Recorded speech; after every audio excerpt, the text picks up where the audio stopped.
Tang Ustaz. Tang. Yang lucu lah. Lucu masuk ni.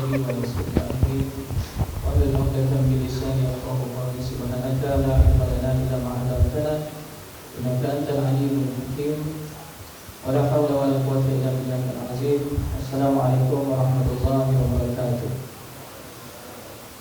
Yang kita hormati Al-Fadhil Ustaz Muhammad Fawaz dan penceramah kita pada malam ini. Ahli Jawatan Khusus Surah Al-Munawwarah 5R3, seterusnya muslimin dan muslimat warga 5R3, dan yang saya doakan muslimin dan muslimat hadirin dan hadirat yang datang dari luar. Nampak banyak ramai, alhamdulillah. Bersyukur kita kepada Allah SWT malam ini sebagaimana yang dijanjikan, kita teruskan lagi aktiviti Surah Al-Munawwarah dengan kuliah bulanan kita. Dan kami berbesar hati atas kesudian Al-Fadhil Ustaz Muhammad Fawaz untuk bersama-sama dengan kita pada malam ini. Saya yakin dan saya kita telah mengenali Al-Fadhil Ustaz, dan mudah-mudahan malam ini ada sesuatu yang boleh kita bawa balik sebagai telinga kita dan juga nampakkan keimanan kita kepada Allah Subhanahu Wa Taala. Maka saya dengan ini mempersilakan Al-Fadhil Ustaz untuk meneruskan majlis ilmu kita. Faliyatakafal masykurah. Sampai pukul berapa? Allahu Akbar. Lah sini tak ada jam noh. Tak ada jam. Oh, galah.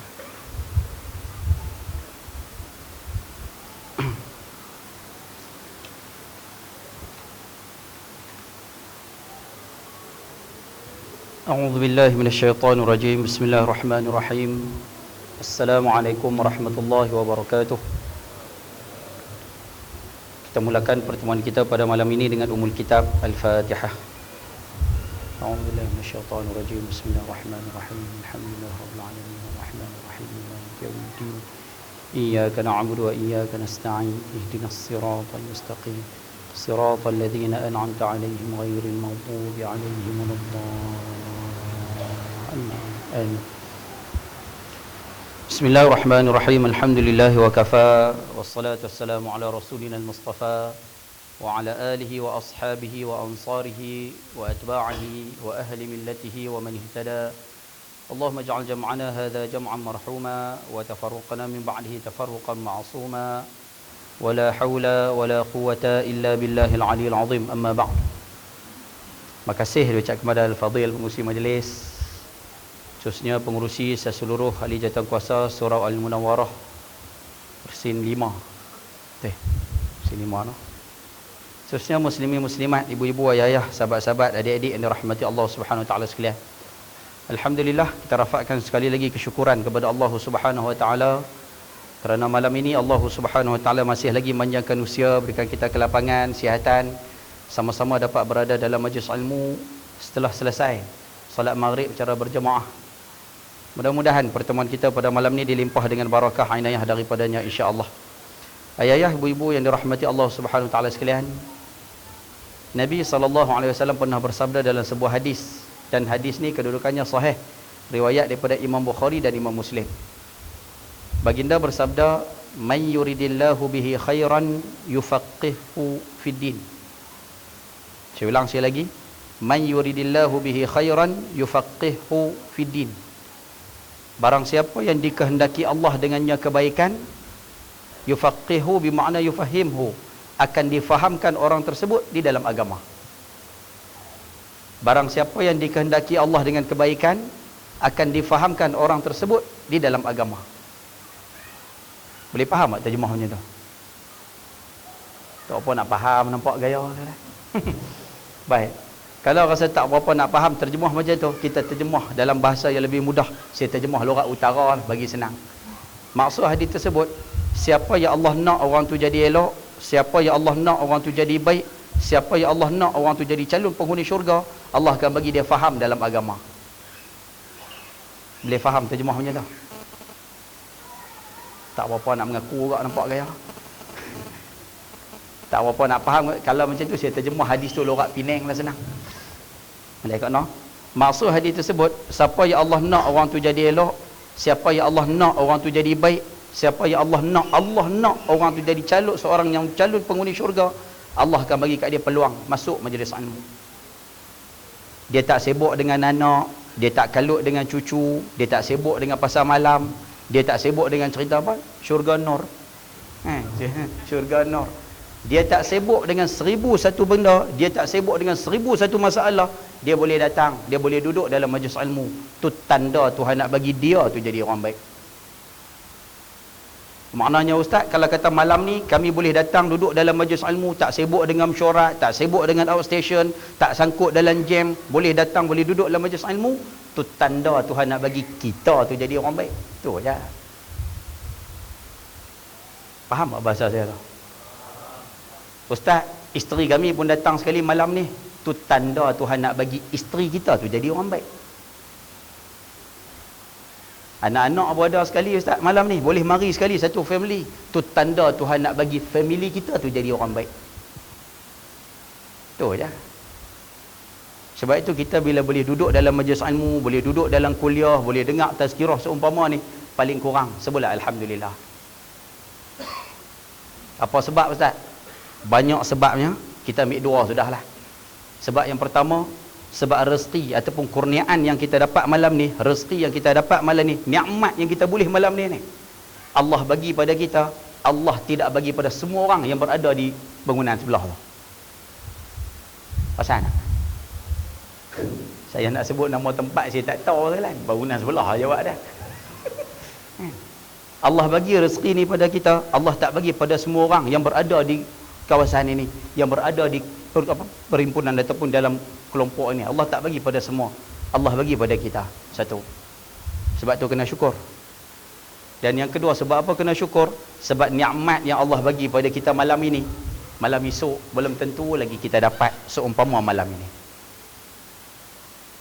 Understand? Oh, bahasa Inggeris pun boleh kot ni no. Kemah nampak gaya sekali. Baik, ayah-ayah, ibu bunda rahmati Allah SWT sekalian, saya minta izin daripada ayah bubu sekalian untuk bercakap dalam lorat utara, boleh ke no? Saya ni jenis ustaz utara pekat ni tak upaya. Dia nak tukar bahasa tu susah sikit. Tak apalah, saya cakap lorat utara. Yang mana tak faham pun buat angguk fahamlah insya-Allah. Boleh no insya-Allah. Baik.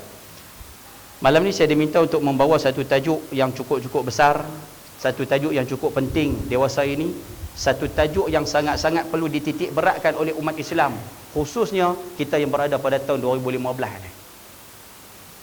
Satu tajuk yang mana merupakan sendi yang ada dalam ajaran Islam, satu perkara yang sangat penting dalam ajaran Islam, seperti mana yang disebut oleh Rasulullah, seperti mana yang diajar oleh Nabi SAW dalam hadis 40. Hadis tu berada pada kedudukan yang kedua tu. Ayah-ayah, ibu-ibu yang mengaji hadis 40 Imam Nawawi, asas yang ada dalam Islam ni berada pada hadis yang kedua. Saya selalu mukadimah tajuk ni, memang kita akan bawa hadis ini. Yang mana kalau kita tengok hadis ni secara umum, saya baca secara ringkas dulu, baru kita sambung dengan tajuk yang ada pada malam ini. Kan hadis tersebut mengatakan, kata Sayyidina Umar Al-Khattab radhiyallahu anhu, bainama nahnu julusun 'inda Rasulillah sallallahu alaihi wasallam dzata yaumin, ketika mana kata Sayyidina Umar, kami duduk dengan Nabi sallallahu alaihi wasallam pada satu hari, tiba-tiba. Bainama bila bercantum dengan maksud dia tiba-tiba. Ketika mana kami duduk dengan Nabi sallallahu alaihi wasallam, tiba-tiba mari kepada kami seorang lelaki. Tala'a alaina rajulun, mari kepada kami seorang lelaki, syadidul bayadhi thiyab, pakaian putih bersih, syadidus sawadi sya'ri, rambut hitam legam, la yura minhu atharus safar, tidak nampak pun daripada lelaki-lelaki ini kesan dia musafir daripada tempat jauh. Muka penat pun tidak, peluh meleleh pun tidak, baju kotor pun tidak, nampak macam mari daripada tempat dekat ni. Tak nampak pun kesan berjalan daripada tempat jauh. Kira-kira di sudut penampilan tu rasa mari tempat dekat-dekat ni saja, tak letih. Tapi kata Sayyidina Umar, wala ya'rifu minna ahadun, tapi kami ni seorang pun tak kenal dia ni siapa. Seorang pun tak kenal. Mari pula tak duduk belakang-belakang, terus duduk depan Nabi sallallahu alaihi wasallam. Fa asnada rukbatayhi ila rukbatayhi. Dia perapat dua kaki dia dengan kaki Nabi SAW. Wa wada'a yadahu ala fakhidai. Dia letak dua tapak tangan atas paha. Ulama bincang, dia letak tangan atas paha tu paha siapa? Banyak pandangan, ada yang mengatakan paha tu paha Nabi SAW. Tapi pendapat yang masyhur, yang ni disebut oleh Dr. Mustafa Al-Bura dalam kitab beliau Al-Wafi, dia mengatakan laki-laki ni letak tangan dia atas paha dia sendiri. Ta'adduban fi talabil ilm, beradab sewaktu menuntut ilmu. Itu alasan yang diberikan oleh Dr. Mustafa lah. Tak apalah, tak ada masalah letak atas paha Nabi SAW ke, letak atas paha kita ke, tak apa, tak ada masalah. Bila duduk depan Nabi SAW, laki-laki ni tanya beberapa soalan. Soalan pertama, ya Muhammad, ma huwal Islam? Islam tu apa? Apa dia Islam ni? Nabi SAW jawab 1, 2, 3, 4, 5 rukun Islam tu. Betul? Pakat tahu belakang hadis tu kan?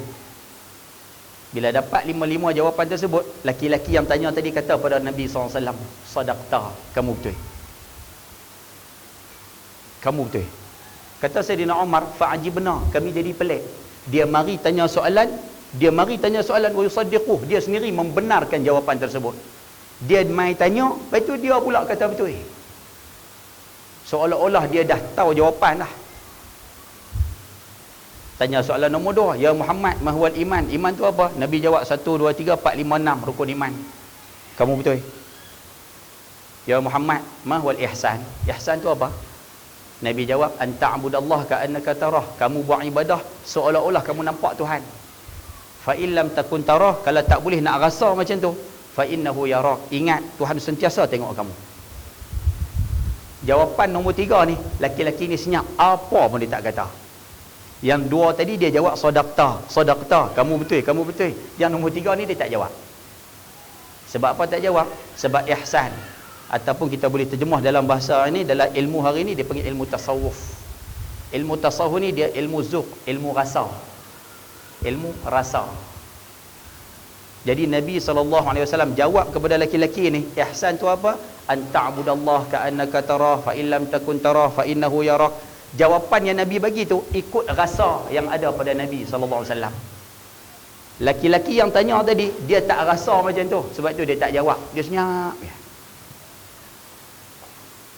Faham ke saya cerita ni? Nampak senyap, nampak gaya. Fokus, kemas nampak gaya ni. Ibu-ibu di belakang boleh kono minta maaf no, orang utara macam nilah. Baik.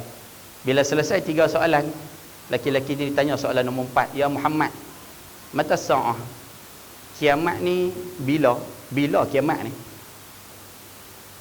Nabi SAW tak bagi jawapan. Baginda cuma bagi sebut kepada laki-laki ni tanda-tanda.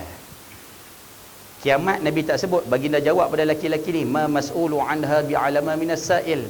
Tidaklah yang kena tanya lebih mengetahui daripada yang bertanya. Kamu tanya, kamu tak tahu. Aku nak jawab pun tak erti kiamat tu bila. Tapi Nabi sebut, walakin sa'uhaddithuka an asyratiha. Tapi aku boleh sebut pada kamu tanda-tanda hampirnya kamu dengan kiamat. Tanda ni keluar, mana kiamat dekat sangat dah. Boleh faham no? Baik. Selesai laki-laki ni dapat jawapan tersebut, Nabi sebutlah 2-3 tanda pada laki-laki ni. Selesai dia dapat jawapan, dia bangun, dia terus balik. Dia tak tunggu sampai habis majlis, dia bangun, dia terus balik. Kata Sayyidina Umar, falabithtu maliyah. Falabithtu maliyah ni kita boleh terjemah, aku ni heran. Duk rasa pelik. Ulama mengatakan Sayyidina Umar duk rasa pelik tu, duk heran tu 3 hari tu. Mana 3 hari duk fikir, siapa dia ni? 3 hari. Akhirnya Nabi SAW tanya Sayyidina Umar, ya Umar, atadruna manis sa'il? Kamu kenal tak yang mari tanya tu siapa? Sayyidina Umar kata, Allah dan Rasul dia yang tahu. Nabi kata, fa innahu Jibril, yang mari tanya tu Jibril tu. Faham betul-betul ayat ni nah? Fa innahu Jibril, yang mari tu Jibril tu. Atakum, dia mari kepada kamu ni para sahabat. Jawapan atakum yang Nabi bagi ni menunjukkan kata Nabi SAW kenal yang mari tanya hari tu Jibril. Dalam peristiwa tadi, laki-laki tu mai jumpa Nabi SAW. Tapi Nabi sebut kat Sayyidina Umar, ya Umar, yang mari hari tu Jibril. Dia mari jumpa kamu. Atakum, dia mari pada kamu ni para sahabat. Yu'allimukum, dia mari ajar kamu ni para sahabat, bukan ajar aku, ajar kamu ni para sahabat, dinakum, tentang agama kamu, ataupun amra dinikum, urusan agama kamu. Baik, boleh dapat no? Hadis yang saya baca tadi riwayat Imam Tirmizi. Ulama-ulama mengambil daripada hadis ni lah, mengatakan bahawa asas dalam ajaran Islam kita, yang pertama sekali Islam, yang kita mengaji dalam ilmu fiqh. Yang kedua iman, yang mengaji dalam ilmu tauhid. Dan yang ketiga ihsan, yang kita mengaji dalam ilmu tasawuf. Selain daripada tiga ni, ulama mengatakan ada satu lagi yang kita kena ambil berat, iaitu isu berkaitan dengan kiamat. Sebab soalan yang malaikat Jibril tanya, dia tak tanya tentang taat mak bapak, dia tak tanya tentang jihad, dia tak tanya tentang sedekah dan sebagainya, dia tanya tentang isu kiamat. Sebab itu malam ni kita akan raikan satu daripada sendi tersebut. Kita akan bicara berkaitan dengan tanda-tanda kiamat. Mudah-mudahan ayah-ayah bubu sekalian, tajuk yang kita nak bincang malam ni, kalaulah dianya belum lagi keluar, alhamdulillah. Kalaulah tanda-tanda kiamat yang kita nak sebut malam ni belum lagi muncul, alhamdulillah. Tapi kalau kata tanda tersebut berada terang-terangan di hadapan mata kita, nampak gaya mulai pada malam ni masing-masing nak kena buat sesuatu dah, nampak gaya ni. Dan minta maaf sekalian, no? Saya duk mengajar di sebelah Pulau Pinang. Ada satu kitab kita mengajar tentang peringatan akhir zaman. Dalam tu ada lebih kurang 100 tanda kiamat. Dan secara umum saya boleh sebut 100-100 keluar dah. 100 tanda kiamat yang kita duk mengajar tu keluar dah. Dan ayah-ayah bubu sekalian, malam ni kita akan kongsi. Saya tak kongsilah sampai 100 tu. Tapi kita akan pilihlah yang mana yang kita nampak berlaku di hadapan mata, yang berlaku dalam diri kita, keluarga kita, masyarakat kita, negeri dan negara kita. Kita akan tengok satu persatu setakat mana yang boleh, insya-Allah. Boleh kau no?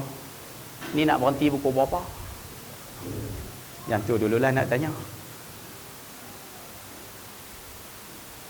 Nak berhenti pukul berapa? Malam ni bukan mega movie ke apakah? Boleh no, pukul 9 lebih sikit kita berhenti, boleh ke no? InsyaAllah pengaji apa lama-lama sekali. Boleh no, insya-Allah. Baik. Tanda-tanda kiamat yang disebut oleh Nabi SAW, kita pecah dalam pembahagian yang paling simple sekali, terbahagi kepada dua.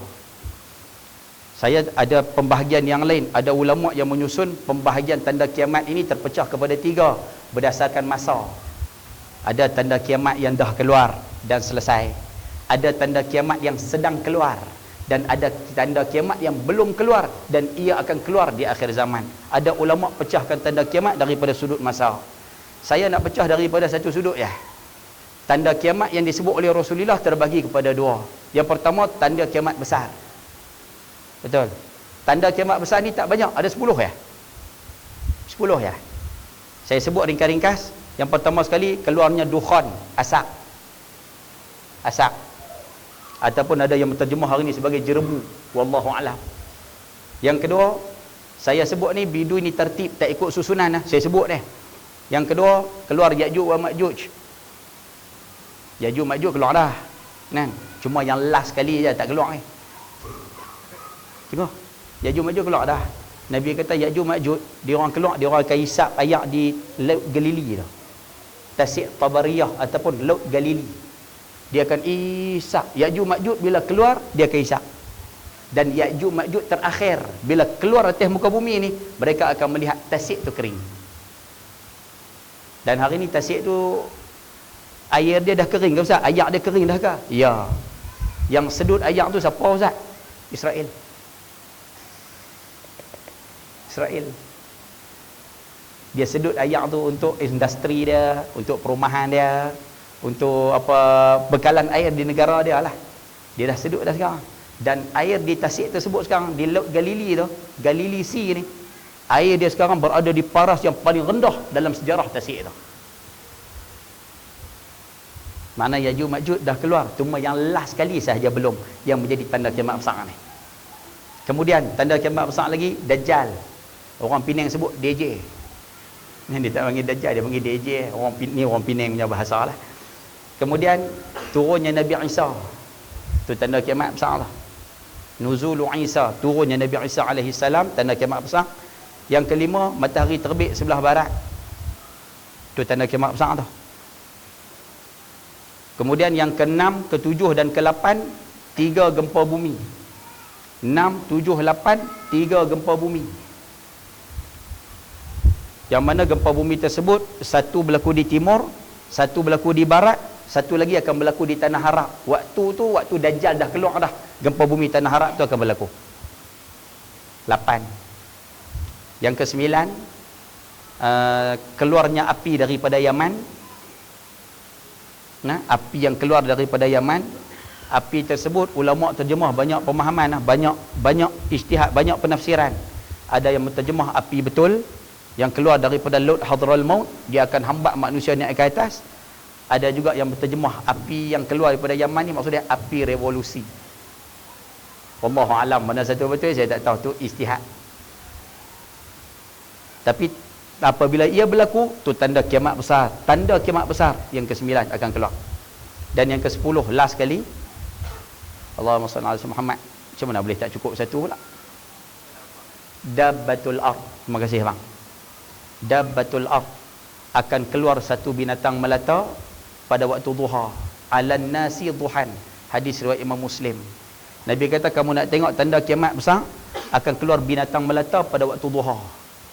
Dia tak keluar di Putrajaya dah, dia keluar di Mekah. Binatang tu keluar di Mekah. Boleh saya cerita sikit boleh kau? Saya buka satu kitab, apa Min Asyratis Sa'ah, karangan seorang ulama daripada Azhar. Bila dia bahas tentang isu Dabbatul Ard ni, dia membawa beberapa pandangan alim ulama tentang apa sebenarnya Dabbatul Ard, binatang melata ni apa dia. Dia bawa pandangan Imam, ada 5 pandangan dia bawa. Nombor 1 dia bawa pandangan Imam Qurtubi. Imam Qurtubi kata Dabbatul Ard ni anak unta Nabi Saleh dulu. Nabi Saleh ada mukjizat Nabi Saleh alaihi salam unta. Unta tu beranak.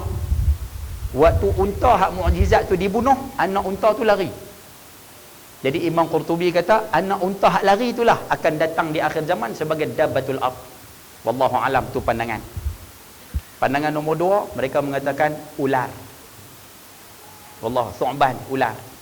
Tu pandangan nombor 2. Ulama yang lain mengatakan Dabbatul Ard ni jassasah. Siapa yang study ataupun baca cerita pasal Dajjal, ada seorang sahabat naik atas kapal dengan kru-kru dia, terpelanting di sebuah pulau. Bila turun daripada pulau tersebut, jumpa seekor binatang tak tahu kepala ekor, nampak gelap, bulu banyak lah. Binatang tu boleh bercakap pula. Binatang tersebut namanya jassasah. Hadis Tamim Ad-Dari. Ada ulama kata binatang melata tu hak tu, binatang tu. Nombor 4, dia orang kata binatang melata ni manusia. Sebab dabah ni, manusia pun dikatakan dabah juga, binatang yang melata. 4 terjemahan tu saya tak berapa kalut sangat, tapi terjemahan nombor 5 saya kalut lah. Mereka mengatakan terjemahan yang kelima, Dabbatul Ard ni membawa maksud bakteria ataupun virus. Bila sebut bakteria ataupun virus sekalian, saya susah hati dah. Pasal hari tu di Mekah itu kan duk kalut isu Mas-Covid.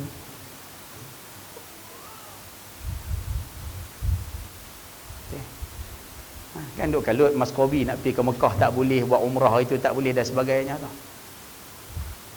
Betul itu pun tidak, wallahu alam. Kalaulah Dabbatul Ard tu belum keluar, alhamdulillah. Tapi kalau kata Dabbatul Ard tu adalah apa kita sebut bakteria yang keluar di Mekah hari tu, makna kita sekarang memang betul-betul dah kena buat perubahan. Tu aja. Kalau tak betul tak apa, makna masa masih ada. Buatlah, nak tengok eksperimen cinta ke.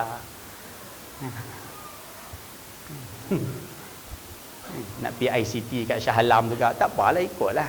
Tapi kalau betul tanda kiamat tersebut dah keluar, kita nak kena buat sesuatu, nampak gaya ni. Boleh faham cakap tu? Jadi 10 tanda tersebut disebut 10 tanda besar. Lain daripada 10 tu semua tanda kiamat kecil. Apa saja tanda, hatta termasuk isu Imam Mahdi pun masuk tanda kiamat kecil. Boleh dapat sekalian no?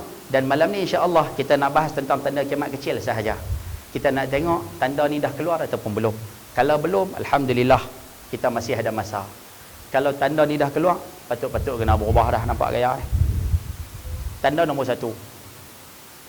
Nah, saya sebut dalam bentuk poin senang lah. Tanda yang pertama, baginda bersabda dalam sebuah hadis ni hadis sahih riwayat Imam Muslim.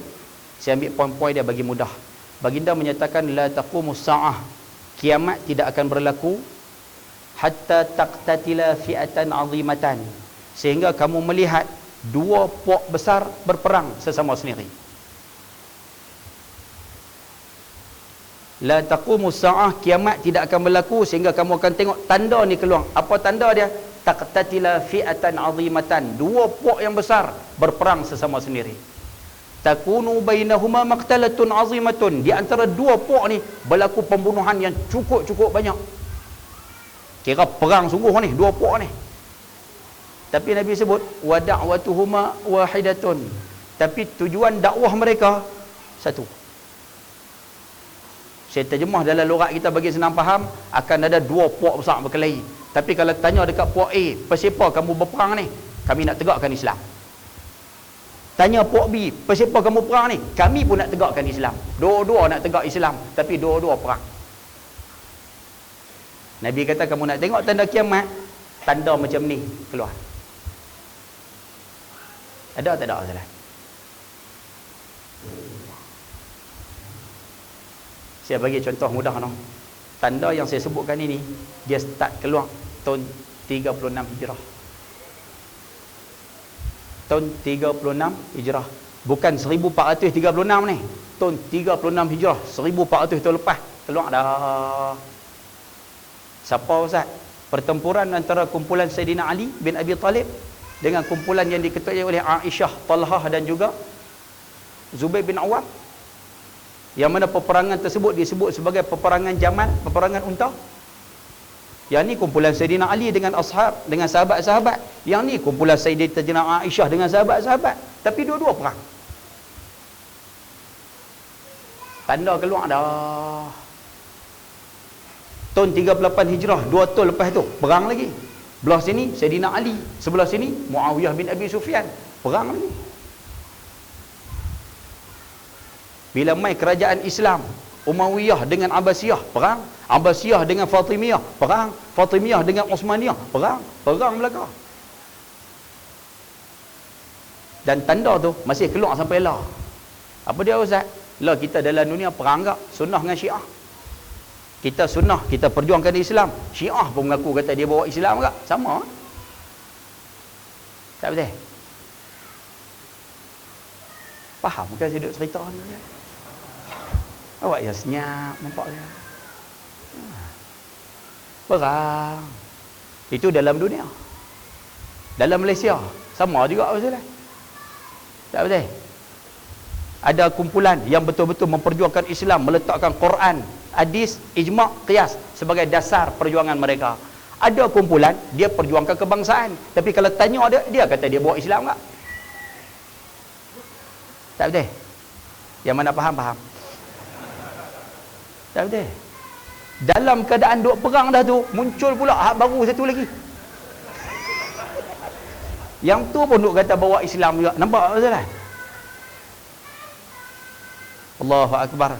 Saya nak sebut dalam bahasa mudah dia macam ni Wasilano. Bila tanda macam ni keluar, kita sebagai umat Islam, kita sebagai manusia patut kena beringat dah tu. Tanda yang Nabi sebut dah keluar terang-terangan hari ni Wasilan. Tak clear. Oh ya. Awak tak abang. Patut dia tengok pakai duk teropong saja. Kalau saya Allahu Akbar. Kalau saya pakai yang ni clear. Kalau yang ni jelas. Kalau saya buang yang ni jelas. Okey, kalau macam ni okey. Ibu-ibu di belakang, okey. Bukan apa tanya sebab sekejap lagi nak kata kat ibu-ibu lah.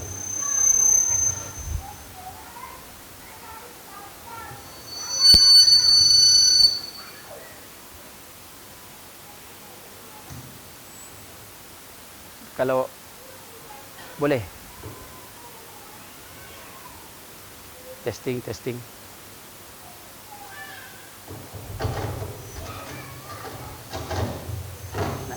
Nak kenal.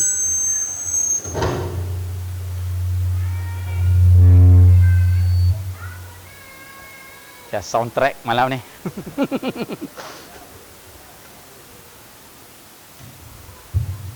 Okey. Kalau macam ni boleh berbual sekalian. Boleh no? Boleh no, insya-Allah. Dia nak kena kurangkan sikit volume dia ke? Ya, okey, baik. Kita nak sebut dalam bahasa mudah macam ni, bos sekalian. Nabi SAW menyebut tanda ni. Apabila dua puak besar berperang, dah perang tu, Nabi kata akan jadi banyak kematian, akan banyak pembunuhan. Tapi bila ditanya pada kumpulan yang pertama, dia kata dia bawa Islam. Tanya pada kumpulan yang kedua pun kata bawa Islam. Dua-dua kata bawa Islam, tapi dua-dua perang sesama sendiri. Nabi kata bila keadaan macam ni muncul, tu tanda kamu dekat sangat dengan kiamat. Soalan dia sekalian, ada tak ada? Ada. Terang-terang ada dalam dunia hari ni. Satu. Tanda nombor dua. Boleh kalau kita ulas macam tu sudah sekalian. Kita nak tengok ada tak ada. Tanda nombor dua. Baginda SAW menyatakan tanda nombor dua ni, minta maaf sekalian, ada dalam diri masing-masing di Putrajaya ni. Ada dalam diri masing-masing yang mengaji malam ni. Ayah-ayah pun ada, ibu-ibu yang di belakang pun ada, ustaz yang cakap pun ada. Semua pakai ada tanda ni dalam diri masing-masing. Baginda SAW menyatakan, ya'ti 'alan nasi zamanun, akan mari kepada manusia satu zaman, satu masa, satu time. Yukhayyiru fihi ar-rajul bainal 'ajzi wal fujur. Manusia mula berada di dalam dilema. Duduk dalam keadaan serba salah. Antara apa? Ajzi. Ajzi ni maksudnya lemah. Antara lemah wal fujur, dosa. Manusia akhir zaman, kamu akan tengok mereka mula duduk di dalam dilema. Duduk dalam keadaan serba salah. Buat kok ni tak kena, buat kok ni tak kena. Dua-dua tak kena, nampak gaya ni. Kalau buat sebelah sini akan jadi ajzi. Ajzi ni maksud dia lemah. Lemah ni maksud dia kita buat benda tu betul, bertepatan dengan hukum, bertepatan dengan syariat. Tapi bila kita buat yang betul, kita akan kena macam-macam. Orang ni tak suka, orang tu benci, orang ni meluat, orang ni marah, orang ni semua tak suka pada kita. Sedangkan kita buat satu benda yang bertepatan dengan hukum, tapi kita kena. Tapi kalau buat satu lagi, yang ni berdosa, terang-terang berdosa ni, terang-terang Tuhan marah. Tapi perbuatan tersebut semua setuju dengan kita. Akhirnya apa jadi? Tuan badan tu dia mula duduk macam tu. Nak buat kok ni tak kena, nak buat kok ni tak kena. Faham tak? Saya bagi contoh simple saja. Simple contoh yang mudah bagi senang kita faham. Saya bagi contoh yang selalu saya bagi sekalian. Ayah-ayah, ibu-ibu sekalian duk mengaji lama dah. Ustaz-ustaz duk mengajak. Penuri kahwin, bersanding boleh tak? Boleh tak bersanding?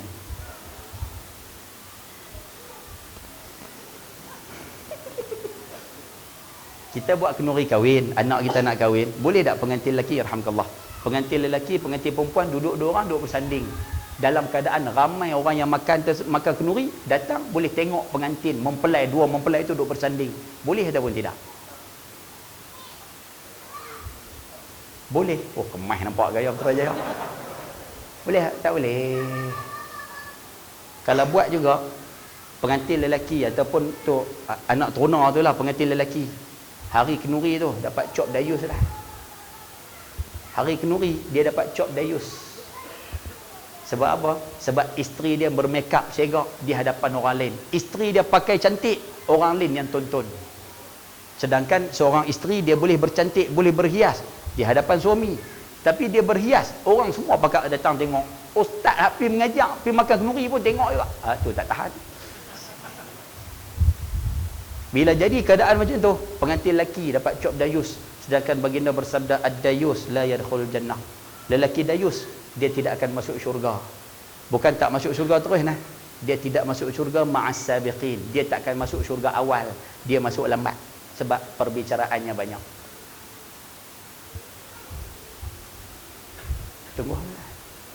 Habis itu ustaz, kami dah buat dah sebelum ni ustaz. Allah. Saya sampai hari ni saya pegang lagi kata-kata ni Silana. Wa inna ahadan lam yulad aliman. Ni kata-kata Abdullah bin Mas'ud. Abdullah bin Mas'ud mengatakan wa inna ahadan lam yulad aliman. Tidak ada manusia atas muka bumi ni beranak-beranak terus pandai. Tak ada. Sebab tu malam ni kita mengaji, kalau rasa oh aku dah tersilap dah sebelum ini, kenduri anak akan datang ni, betul. Tu aja. Hak dulu tersilap Ustaz, saya kenduri, saya bersanding dulu. Dulu tak tahu nak buat macam mana. Yang ke depan ni jangan buat dah. Macam marah nampak gaya. Minta maaf je lah. No. Saya mengajak kasar je lah. Minta maaf banyak-banyak lah. Baik. Kita mengaji bahawa kita peganglah no. Maknanya bersanding tak boleh Ustaz. Baik. Ayah-ayah yang mengaji malam ni, kalau boleh anak kita yang dah kenduri sebelum ini, dah kenduri bersanding teruk segala bagai dah. Tak apalah, dah terlepas. Anak kita jangan nak kenduri ujung tahun ni. Ayah-ayah balik di rumah, ayah kata, aku kalau boleh kenduri hujung tahun ini, aku tak nak dah. Bersanding-bersanding tak nak, karaoke teruk-teruk pun tak nak dah. Aku kalau boleh nak buat macam mana yang Islam ajar. Buat sederhana pun tak apa. Yang penting ada barakah. Seorang ayah balik ke rumah nak buat kenduri, ikut macam mana balik yang Islam ajar. Supaya kenduri tu dapat barakah. Ayah balik bagi cadangan pada anak. Bagi cadangan pada anak. Agak-agak anak tu nak setuju ke, anak tu nak bangkang? Contohlah, contoh kita bagi contoh simple sudah lah. Anak tu nak setuju ke nak bangkang?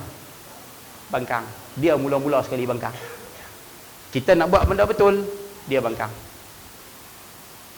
Bukan setakat dia bangkang, isteri kita bangkang tak?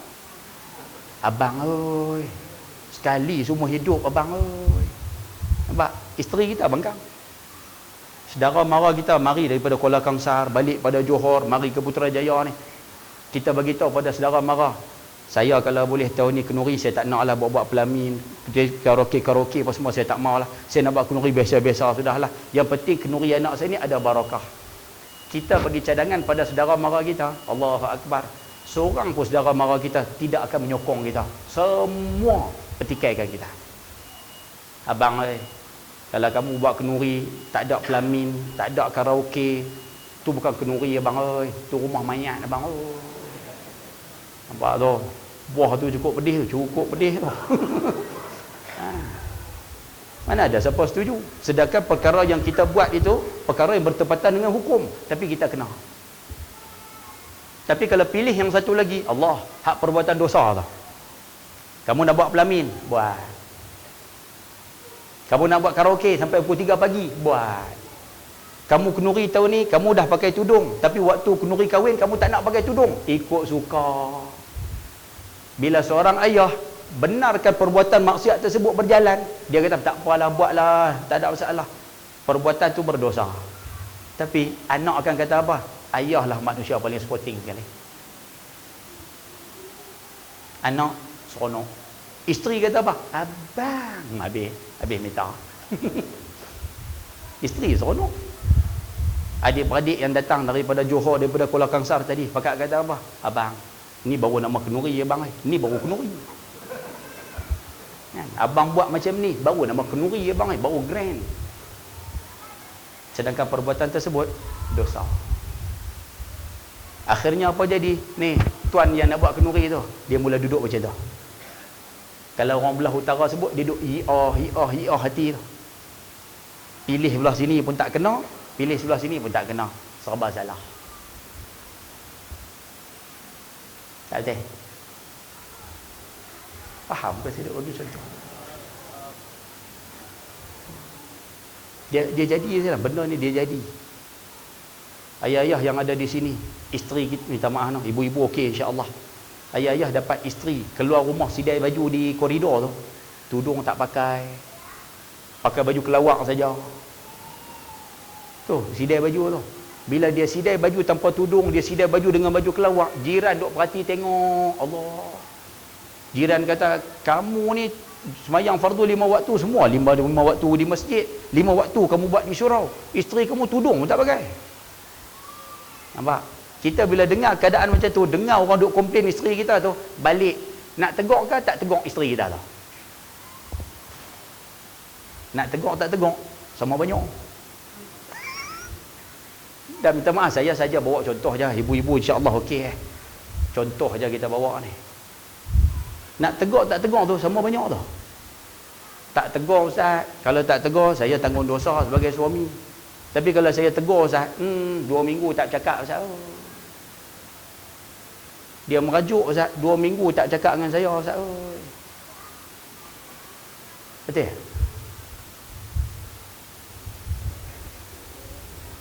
Faham ke saya duk cerita tu? Boleh ke Ustaz? Allah. Jenis orang kampung ni macam ni lah. Serba salah. Yang jadi pegawai masjid, yang jadi pegawai surau pun hidup dalam keadaan serba salah juga hari ni. Nak buat kuliah, tak buat kuliah. Nak buat program, tak buat program. Kalau tak buat program, tanggungjawab amanah orang bagi sebagai pegawai surau, pegawai masjid. Tapi bila buat program, anak Korea berapa ramai duk bercakap. Tu pok-pok ni kira nak perhabis duit surau. Pok-pok ni kira nak buat program saja, duit. Nampak? Pakat kata. Akhirnya orang yang terlibat dalam pengurusan masjid surau pun serba salah juga. Nak buat tak buat, nak buat tak buat. Ustaz mari mengajar, serba salah juga. Nak bercakap tak cakap. Ustaz yang datang mengajar tu, dia nak bercakap ke tak nak bercakap? Kalau tak bercakap, amanah. Maksiat depan mata, benda mungkar depan mata, tak bercakap, amanah. Tapi bila bercakap, orang marah. Betul?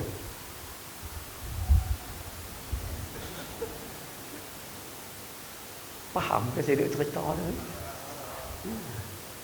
Akhirnya apa jadi? Kita sebagai suami serba salah, kita sebagai isteri serba salah, kita sebagai pegawai masjid serba salah, kita sebagai siapa yang jadi, minta maaf, boleh kata nama manusia, semua hidup dalam keadaan serba salah. Dua-dua tak kena nak pilih. Tapi Nabi SAW bagi satu paduan pada kita cukup cantik. Baginda menyatakan, faman adraka dzalika zaman, siapa hidup pada zaman tersebut, siapa yang mengatakan, kita terjemah, siapa hidup pada zaman serba salah tersebut, baginda bagi satu panduan, falyakhtaril ajza 'alal fujur. Nabi kata pilihlah yang Tuhan suruh tu. Pilihlah yang Allah suruh. Pilih yang tu. Orang nak marah, marah. Orang nak perli. Orang nak pukul. Orang nak penjara. Orang nak bunuhlah. Nabi kita pilih yang tu. Jangan pilih yang buat dosa. Faham bahasa saya tu? Maknanya kalau ayah tadi sebagai ayah balik di rumah, ayah kalau boleh tahun ni kenuri, tak nak pelamin. Anak nak merajuk, biarkan. Isteri nak marah, biarkan. Adik-beradik datang kata, abang, ni rumah mayat abang oi, biarkan. Bukan keras, tapi tegas. Bukan berkeras, tapi kena tegas. Ayah-ayah ada isteri yang mana tudung tak pakai, hak tadi duk cerita lah. Tudung tak pakai, balik lagi, kata. Dia nak marah, biarkan. Dia tak mau masak, pakai ni kedai, senang. Boleh faham bahasa saya tu silano? Ayah-ayah yang jadi pengurusi, pegawai masjid, pegawai surau, program, buat. Orang nak marah, biarkan. Orang nak bercakap di belakang, biarkan. Orang nak maki, kutuk, hina dan sebagainya, biarkan. Kerja kita, buat. Jadi ustaz, sopa juga, cakap. Cakap. Orang nak marah, biarkan. Orang nak merajuk, biarkan. Orang nak balik, silakan. Sini tak ada lah silano. Contoh aja kita bagi tau. Boleh dapat silano. Tapi poin kita nak sebut pada malam ini, Nabi kata kamu nak tengok tanda akhir zaman, manusia mula semua duduk dalam keadaan serba salah. Dan minta maaf saya sebut no. Tanda yang kedua ni ada dalam diri masing-masing di surau malam ni. Semua sekarang hidup dalam keadaan serba salah. Maknanya tanda kiamat tu ada dalam diri masing-masing dah. Lama dah ada dalam diri, cuma tak perasan. Tak tu kita minta kalau boleh sekalian sampai masa dah untuk buat perubahan. Saya baru ni mengajak satu tajuk, jangan marah sekalian. Saja kita kongsi sebagai muhasabah kita. Ada seorang ulama sebut, siapa-siapa yang melakukan satu-satu kebaikan, siapa-siapa yang buat satu-satu kebaikan, dan kebaikan tu selesai dah habis dah. Dia kata tanda Allah Subhanahu Wa Taala terima amalan yang dia buat hari tu. Tanda Allah terima segala kerja yang dia buat hari tu, dia masih boleh mengekalkan amalan tersebut pada waktu, ya alhamdulillah, pada waktu, ketika dan masa yang lain. Itu tanda dia. Faham tak bahasa saya tu? Apabila kamu buat amal soleh, satu-satu amalan tu selesai dah. Tanda Allah Subhanahu Wa Taala terima amalan yang kamu buat tu, kamu masih lagi boleh mengekalkan amalan tersebut pada masa, ketika dan tempoh yang lain. Dan tanda amalan yang kita buat tu bermasalah, tanda dia setelah selesai amalan tersebut kita buat, kita terus berhenti, tak buat apa dah, stop terus macam tu ya. Itu tanda amalan kita tu ada sedikit masalah. Tak berapa nak faham Ustaz. Okey, kita ambil contoh. Allah, silap sentuh pula. Okey, boleh no? Kita ambil contoh puasa baru ni. Bulan puasa, bulan Ramadan. Ayah-ayah, ibu-ibu, bulan Ramadan baru ni, sembahyang fardu 5 waktu, semua pakat buat di masjid. 5 waktu komplit semua di masjid. Hatta subuh boleh mai turun sembahyang. Dan bila selesai bulan Ramadan, masuk bulan Syawal, malam ni malam ke berapa? 7. Malam ke-7 Zulqaidah. No? Malam ke-7 Zulqaidah dah. Amalan sembahyang fardu 5 waktu masih lagi kekal sampai malam ni. Bila boleh kekal sampai malam ni, tu tanda amalan sembahyang fardu kita bulan Ramadan hari tu ada kebaikan insya-Allah. Sebab tu boleh konsisten sampai hari ni. Ayah-ayah, ibu-ibu, bulan Ramadan baru ni menyengit baca Quran. Semalam sejuzuk, semalam sejuzuk, semalam sejuzuk. Tiap-tiap malam baca Quran. 30 hari Ramadan settle 30 juzuk, khatam sekali Quran. Dan bila selesai bulan Ramadan, masuk bulan Syawal, amalan baca Quran tu masih lagi dikekalkan. Walaupun tak baca semalam sejuzuk, tapi Quran duk baca lagi. Tu tanda bacaan Quran kita bulan Ramadan hari tu ada kebaikan insya-Allah. Faham tak bahasa saya tu? Tapi kalau bulan Ramadan hari tu, Allah, 30 hari menyengit mayang tahajud. Tiap-tiap malam mayang tahajud sebab makan sahur. Orang Penang sebut sok. Kan? Tiap-tiap malam bangun sok. Sok tu sahur lah. Tiap-tiap malam bangun, tiap-tiap malam tahajud. Baguslah. Tapi bila habis bulan Ramadan, masuk bulan Syawal. Malam ni malam yang ke-7 Zulqaidah. Sekali pun dia tak bangun tahajud ni. Makna tahajud dia bulan Ramadan hari tu nampak gaya ada sedikit masalah.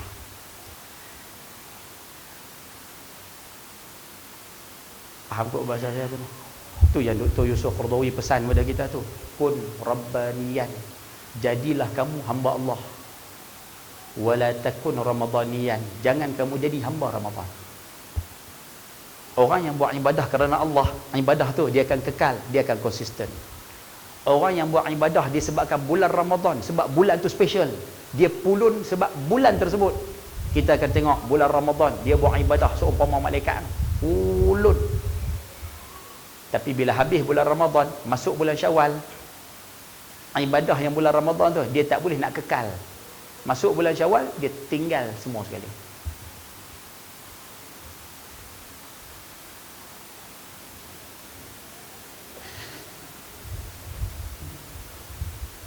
Habis tu nak buat macam mana Ustaz? Baik, saya cadangkan kalau boleh mulai daripada malam ni, kita minta amalan yang kita buat bulan Ramadan hari tu start buat balik. Boleh tak buat semula? Ayah-ayah yang ada di sini sembahyang fardu 5 waktu bulan Ramadan tak tinggal, kita minta buat balik mulai hari ni, mulai malam ni. Ibu-ibu di belakang bulan Ramadan Quran tak tinggal, tiap-tiap hari baca Quran. Kita minta start balik baca Quran, walaupun sehari semuka, sehari 2 muka, tak apalah, mulakan balik. Ayah-ayah hari tu bulan Ramadan sedekah tak tinggal, kita minta start balik sedekah tu. Ibu-ibu di belakang bulan Ramadan baru ni boleh jaga mulut. Kira bulan Ramadan tu tak mengata kat orang lah, kira bulan Ramadan tu. Boleh tak kita minta start balik, jangan kata kat orang.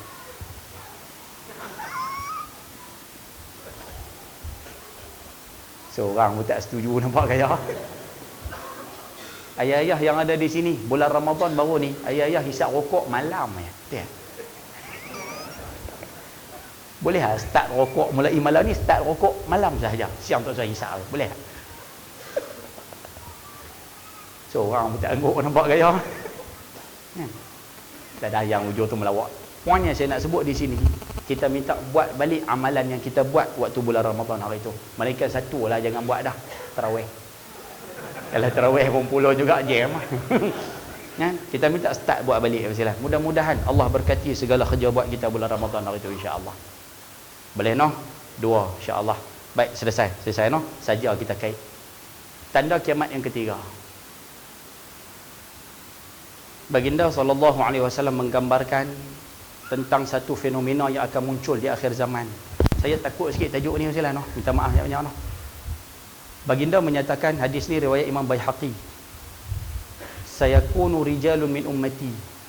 Nabi kata akan muncul satu fenomena, akan muncul satu kaum di kalangan umat aku ni, yang mana munculnya kaum ni merupakan tanda kiamat.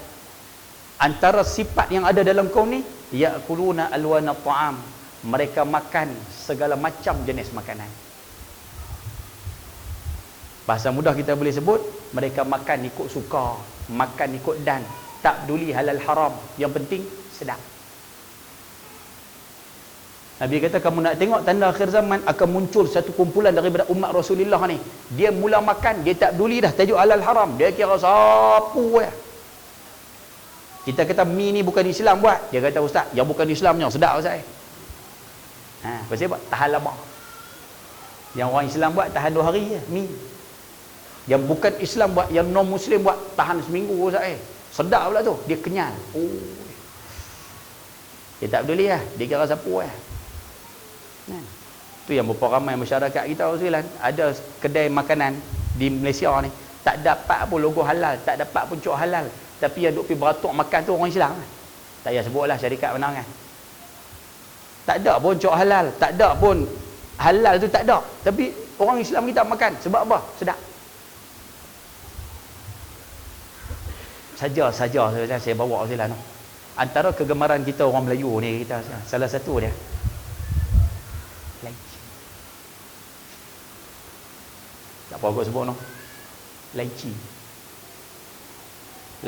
tin lah. Semua pakat suka belakang. Betul? Saya pun suka lah.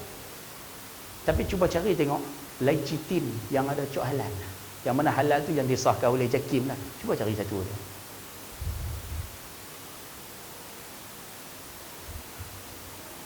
Dia duk pergi kedai duk makan apa? Temikai lychee. Air lychee ais, lychee kang. Lagi apa lagi? Mualah lychee. Dalam keadaan kita makan lychee tersebut, buat agak-agak lychee, puding lychee, Allah. Kek lychee ada kan? Contoh. Macam-macam yang perkara yang berkait dengan lychee. Sedangkan cuba cek tengok pada tin tu. Cuba cari satu jenama yang ada cok halal JAKIM. Yang banyaknya ada ha lam alif lam. Tapi minta maaf lah, saya bukan nak kata benda tersebut tak boleh dimakan tak, tapi kita nak sebut satu contoh ya. Pakat-pakat cari tengoklah Ustaz. Tak kira kata saya larang makan lychee pula, tak Ustaz. Saja kita bawa satu contoh masing-masing fikirkan. Ada masyarakat kita peduli, tak peduli, yang penting sedap. Nabi kata akhir zaman kamu akan tengok akan muncul kelompok umat aku, jenis manusia yang jenis macam ni. Makan ikut suka. Wa yashrabuna alwana syarab, minum ikut suka. Tak peduli tajuk halal haram, yang penting sedap. Tak betul. Arak, khamar, arak lah, terang-terang haram, tapi berapa ramai minum. Berapa ramai yang menjual. Saya dapat satu kisah saja kongsi no. Ada satu tempat yang bagus tempat ni. Kalau rasa Surau Munawarah boleh buat, tapi rasa kawasan Putrajaya ni tak ada masalah. Tapi kok-koklah ayah-ayah di sini nanti pindah duduk di tempat lain ke, duduk di taman ke, uruskan masjid dan sebagainya. Ada satu tempat di Pulau Pinang Ustaz. Anak Korea dia kuat. Pengurusan masjid dia kuat. Cukup kuat Ustaz. Mereka bersama, anak Korea bersama dengan pengurusan masjid. Bagus. Sampai satu masa di kawasan tersebut buat, minta maaf no, satu kedai serba nikah tu 24 jam tu. Dan tokek kedai, tak payah sebutlah mana no, tapi kedai tersebut jual arak. Pengurusan masjid bila dapat maklumat ni, pengurusan masjid terus jumpa dengan tokek kedai tu, bagi tahu, kamu nak buka kedai di sini boleh, tapi arak kami tak bagi. Kamu jual juga, kami akan boikot satu taman ni, satu kawasan ni, boikot kedai kamu, jangan jual arak. Akhirnya apa jadi? Kedai tersebut tak jual arak. Sedangkan kalau kita pergi tempat lain, arak akan ada dalam peti ais mereka, akan ada dalam peti sejuk mereka, tapi kedai di sana tak ada. Mohonlah. Kalau rasa di sini boleh buat, silakan. Kalau rasa siapa-siapa di sini yang boleh ada kemampuan untuk buat macam tu, silakan. Sebab masyarakat kita hari ni, dia tak peduli dah halal haram. Dia nampak sedap, balon. Hatta arak pun dia akan balon. Hari tu duk kecoh isu Jolly. Arak yang dibuat dalam bentuk tin dan corak dia buat lebih kurang macam air minuman FNN. Nampak apa menarik, nampak boleh menarik perhatian muda-muda, anak-anak. Sedangkan yang tu arak lah. Berapa ramai anak-anak muda kita beli. Sebab apa beli? Sedap.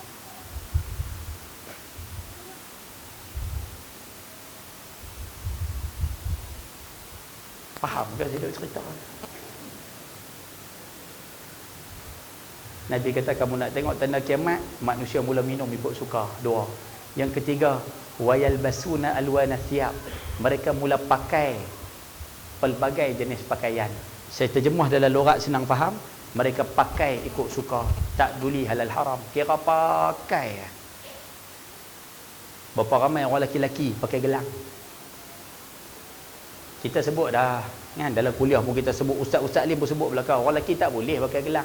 Gelang ni perhiasan untuk orang perempuan, orang lelaki tak boleh.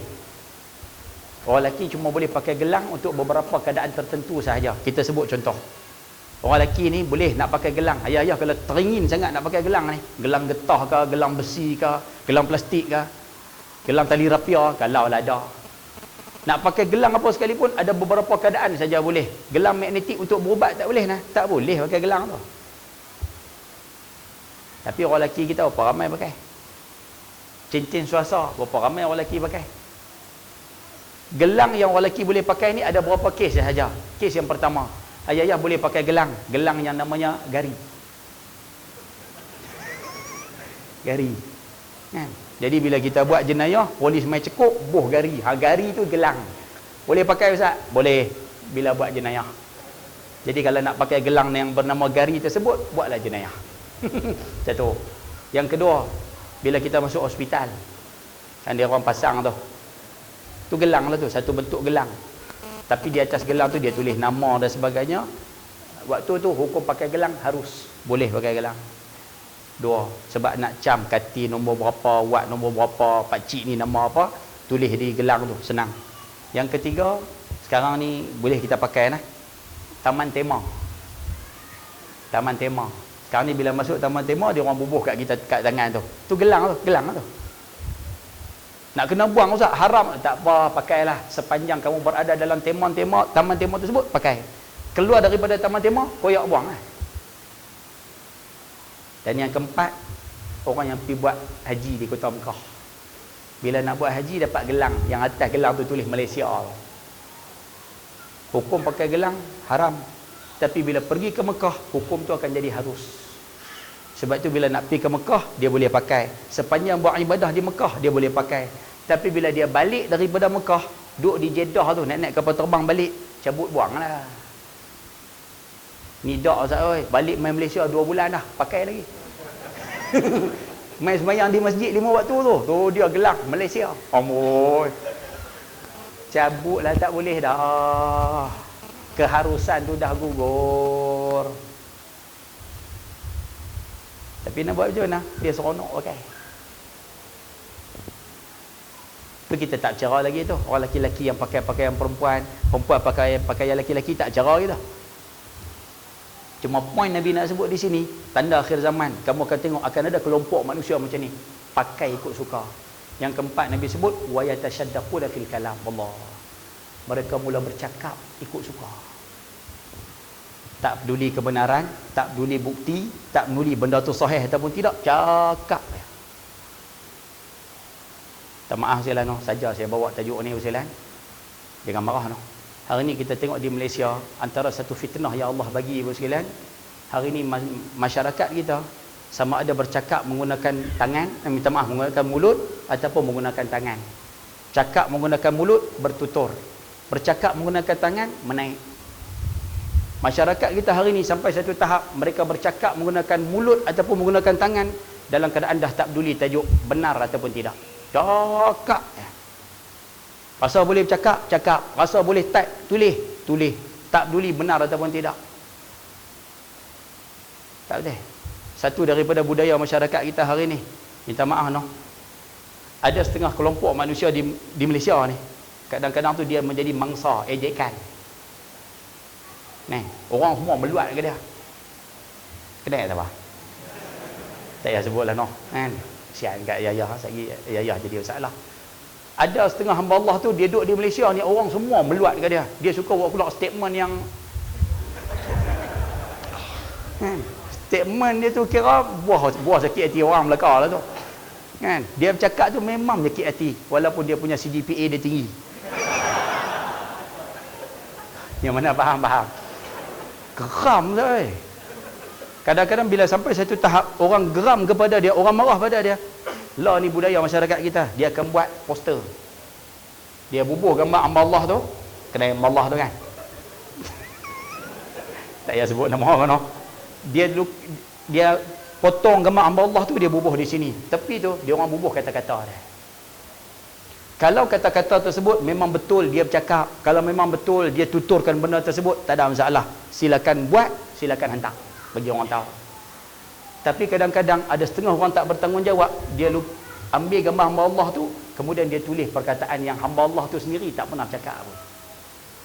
Dan itu fitnah tu. Tapi berapa ramai buat?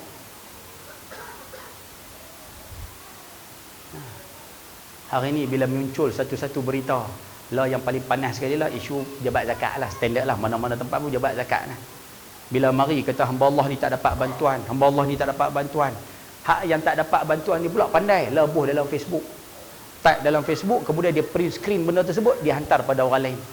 Orang yang mana dapat, akhirnya apa buat ustaz ni? Pakat nampak print screen tu, pakat tulis macam-macam. Oh, pejabat zakat ni makan gaji buta ni. Padahal cerita sebenar kita sendiri pun tak tahu lagi. Tapi yang ulas dah berapa puluh orang lah.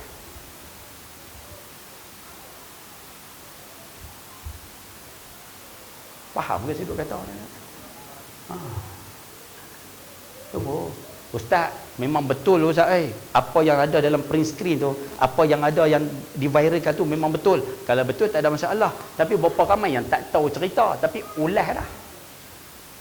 Dia tak tahu kebenaran lagi, betul tak betul dia pun tak tahu, tapi dia cakap dah, dia tulis dah, dia ulas dah, dia komen dah. Bahaya ke dah, bahaya semua. Ni, orang lelaki-lelaki, orang perempuan tak ada, orang lelaki-lelaki. Bila mari malam Jumaat. Ni selalu hang muda-muda buat kerja ni. Bila mari hari Jumaat malam, hari Khamis petang, Khamis malam dan sebagainya, malam Jumaat lah senang terjemah. Berapa banyak orang lelaki-lelaki dia suka post gambar perempuan cantik. Gambar tu perempuan cantik, carilah gambar perempuan mana-mana pun. Kemudian dia orang buat dialog sendiri. Abang, balik awal nah, malam ni malam Jumaat.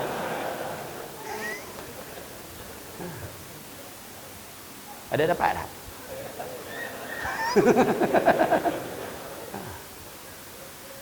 Abang, balik awal nah, dia orang ambil gambar perempuan pegang gergaji. Dah tahu malam Jumaat balik lambat pula orang nak tengok gambar apa. Dia orang ambil gambar Allah SWT nurse, apa nama kita panggil jururawat dan sebagainya. Jururawat tu seronok habis tamat kursus. Dia orang angkatlah tangan ramai-ramai, tangkap gambar ramai-ramai. Gambar tersebut terlepas kepada manusia yang tak bertanggungjawab. Manusia tu ambil, dia buat dialog sendiri di atas tu. Nurse kan semua duk angkat tangan, dia tulis dialog di atas. Kami sanggup jadi isteri nombor 2 kepada sesiapa yang semuanya subuh berjemaah. Amboi. Orang yang buat, yang minta maaf nah, yang tambah dialog dalam gambar-gambar tersebut, dia dikira pembuat fitnah. Dan yang dapat gambar tersebut, dia hantar pergi ke orang, dia share dalam grup yang lain, dia dikira penyebar fitnah. Dua-dua serupa. Tapi berapa ramai buat?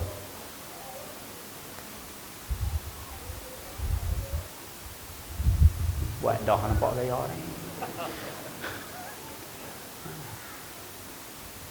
Hari ni minta maaf no.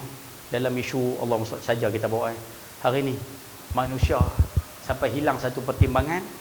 Para alim ulama hari ni pun orang cerca sana. Ni contoh bercakap ikut suka ni. Sampai satu tahap ulama-ulama pun hari ni dicerca. Ulama-ulama hari ni pun dikondem. Antara yang paling mudah tok-tok guru hari ni dikondem. Dan tok guru yang paling banyak sekarang hari ni orang cerca, orang kutuk, yang paling banyak sekali hari ni Al-Fadhil Tuan Guru Haji Abdul Hadi Awang.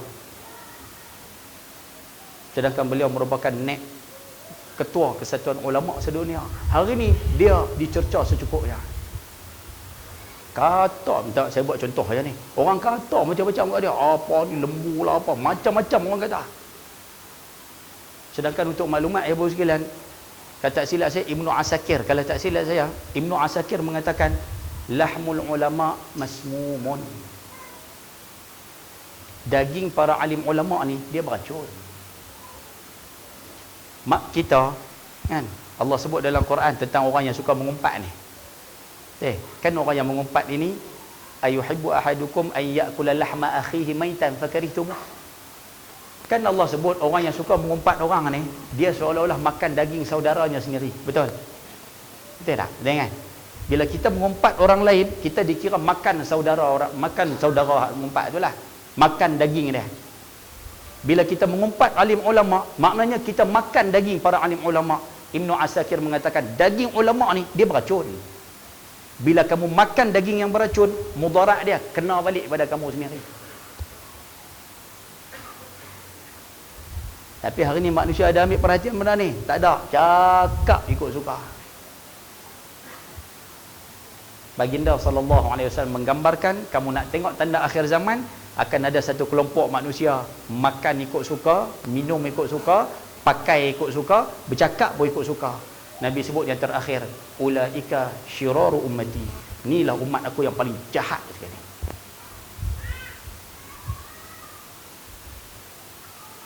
Agak-agak kumpulan manusia macam ni dah keluar ataupun belum? Dah.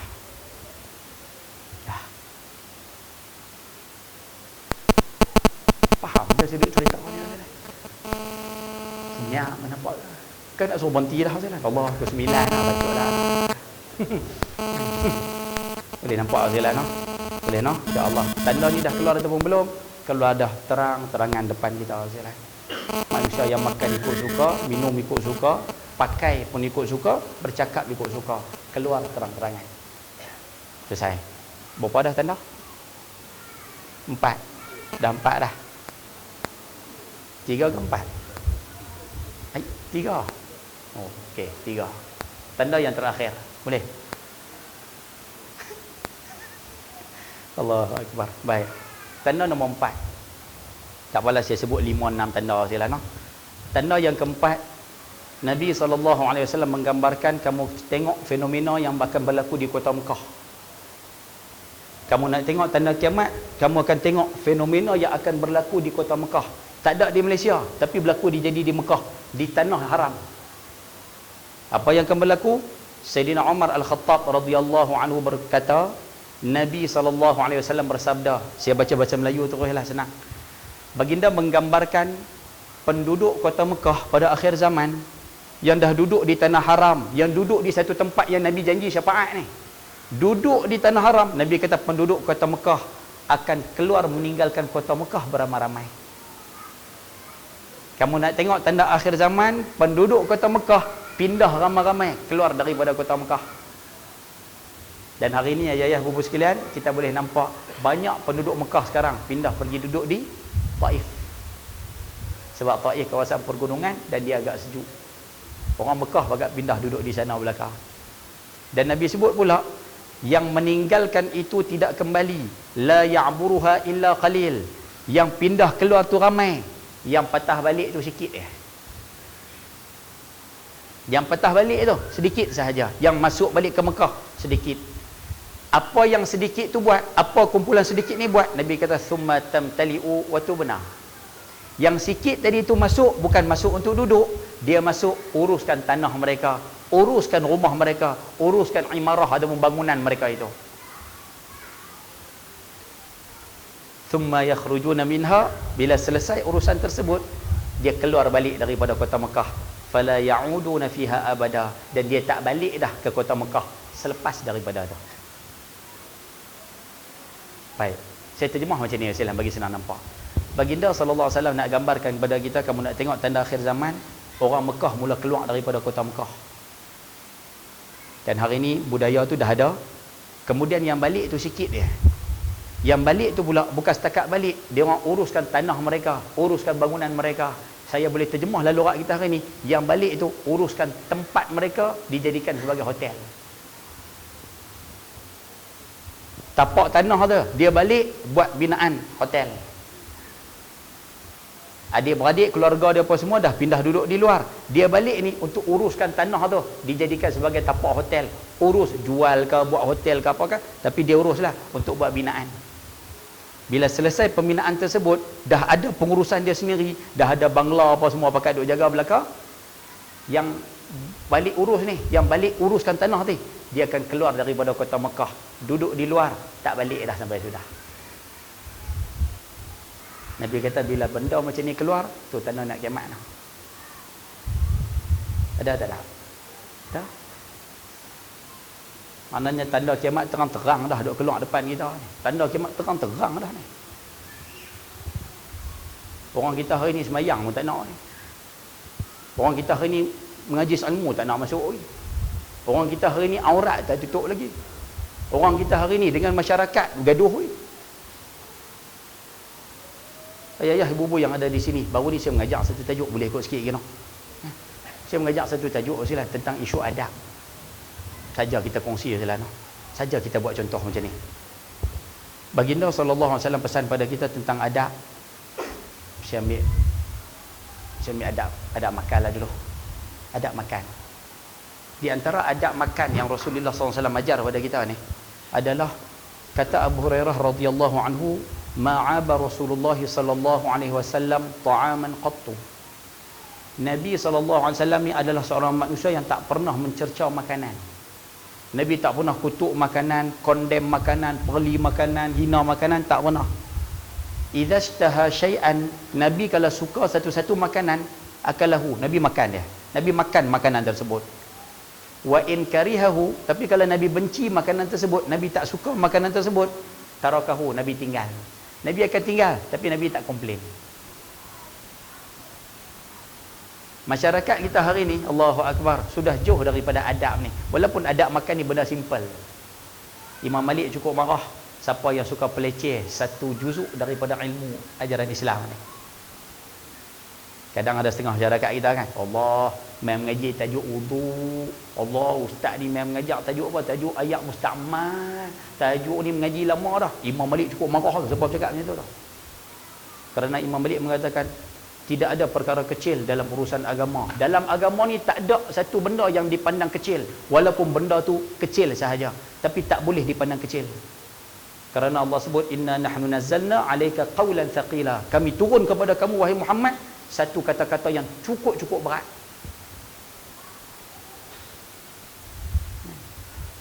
Kita bercara tajuk makan. Nabi kata, Nabi kalau suka satu, Abu Hurairah sebut, Nabi kalau suka satu-satu makanan, Nabi makan. Kalau tak suka, Nabi tinggal. Nabi tak komplain. Masyarakat kita hari ni, kalau makanan tersebut dia suka, dia akan makan. Yang tu tak ada masalah. Makan. Puji lagi kat atas. Sebab sedap. Tapi bila makanan tu ada masalah sikit, ni, mulut ni dia tak erti jaga. Contoh. Isteri dia buat TO. Dah bancuh-bancuh TO tu, ayak tu manis terlebih. Manis sikit lah. Dia minum-minum tu, dia rasa Allah manisnya. Orang Kedah sebut manis melecah. Manis lah. Manis sangat. Manis. Terlalu manis. Kalau kata dah terlalu manis, kamu tak boleh minum, tak apa, tak ada masalah, tinggal. Dah tak boleh minum, tinggal. Cukup. Tapi masyarakat kita dah, dia tinggal tu satu hal dah, tak apalah bagus. Tapi mulut dia tu, dia bercakap, ni lori gula berapa kilo tu balik ni. Apa bercakap macam tu sekarang? Tak boleh makan, tinggal.